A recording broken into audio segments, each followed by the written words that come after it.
party knoll, some people had actually put it at cool water, so we were kind of waiting for them at Peterson at the start, and so they pulled up around this curve, like the first place they could, and they saw these severely unfit couple trudging along on the other side of the river, trying to walk up this landslided bluff. They were walking out. They had given up. They had started at Peterson and got 2 minutes down the road, and they told me the story about them struggling to get up, and they had all this food. It sounds horrible.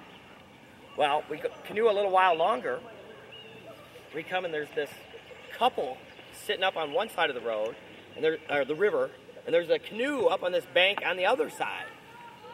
And we go, well, what happened? Well, that's our friend's canoe. We lost ours. And so they were like, these foursome were doomed. And so we go around the next bend, and that's a place we spent a long time. And their canoe was there, but they're down to like one cushion, no paddles, and given up totally. And we're all throwing all our empties and Jello shots in there in that empty canoe. Yeah. It's a Bozeman canoe. And anyway, Jim Gallagher decides to save them, and because this couple, they weren't going to get out anytime soon, and so he takes his kayak back up there. He trudges up the river. You can't tell how deep it is. It's all turbid because of the storm and all. Right. But finally gets up to them, uses that canoe to shuttle them across the river so they can walk out. Oh, geez. And then right near the end, we're down there by the big rapids, what they call the boulders, because they've done a lot at the Gallaghers. Okay. The boulders are swept away by the storm. There's no boulder. Wow. But anyway, it's still a beautiful spot. And all of a sudden, Mr. Bozeman goes by, and he must have got dropped by a buddy, and he's in one canoe pulling the other one. I thought he was looking for his canoe, Yeah, but no, he found him. I think we made some comment about the empties, but he didn't smile. Did you leave full Jello shots in there at least?